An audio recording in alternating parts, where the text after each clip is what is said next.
आज के हमारी चर्चा का आधार एक बहुत ही दिलचस्प आध्यात्मिक लेख है जी। जो बात करता है परम पवित्रता की स्थिति को पाने की। हाँ। इसमें होली यानी पवित्र और होलीएस्ट ऑफ द होली मतलब पवित्रों में भी पवित्र के बीच एक बड़ा गहरा फर्क बताया गया है। जी।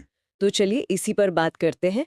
ये परम पवित्रता आखिर है क्या? इसकी सबसे आकर्षक बात पता है क्या है? ये सिर्फ बाहरी साफ सफाई की बात नहीं करता। अच्छा। इसका पूरा जोर है मनसा पर, यानी विचारों की शुद्धि पर।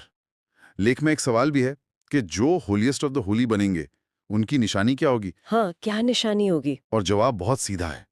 उनके मन में गलती से भी कोई बुरा ख्याल आ ही नहीं सकता। आ ही नहीं सकता। बिल्कुल। उनकी तुलना एक ऐसे खुशबूदार फूल से की गई है जिससे बदबू आने का सवाल ही पैदा नहीं होता। ये तो बहुत दिलचस्प है।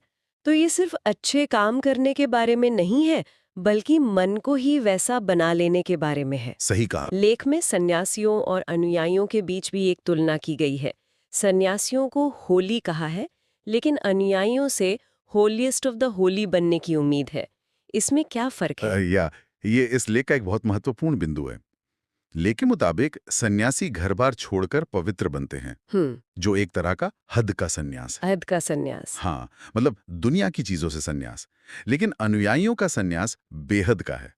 ये सिर्फ बाहरी चीजों से नहीं, बल्कि देह अभिमान, यानी मैं ये शरीर हूं, इस गहरी सोच से भी सन्यास है। वाह, मतलब यहाँ तो त्याग की परिभाषा ही पूरी तरह बदल दी गई जी है। हाँ। ये हद और बेहद का फर्क, ये वाकई सोचने वाला है। हम्म। तो जाहिर है इतने बड़े त्याग के पीछे का लक्ष्य भी उतना ही बड़ा होगा। बिल्कुल। तो इस बेहद के सन्यास का अंतिम मुकाम क्या बताया गया है? अंतिम मुकाम है लक्ष्मी नारायण जैसा बनना अच्छा। और 21 जन्मों के लिए विश्व का मालिक बनना।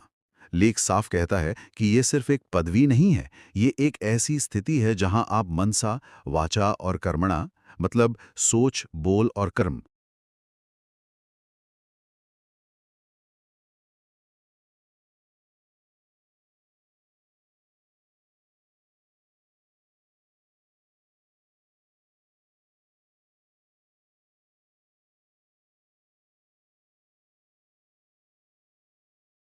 हम्म। जो स्वयं परमपिता हैं। लेख में एक बहुत बड़ा दावा किया गया है कि ये ज्ञान मार्ग के गुरु हैं, जबकि बाकी सब भक्ति मार्ग के। अच्छा। और इसीलिए अनुयायियों को एक नशा या गर्व महसूस करने को कहा जाता है कि वो गॉड फादरली स्टूडेंट हैं। God fatherly students. हाँ, जिन्हें पढ़ाने वाला कोई इंसान नहीं, बल्कि स्वयं ईश्वर है। ये गॉड फादरली स्टूडेंट होने का नशा, ये तो एक बहुत बड़ा विचार है। मतलब यहाँ गुरु और शिष्य का जो जो पारंपरिक ढांचा है, उसे ही बदल दिया गया है। बिल्कुल।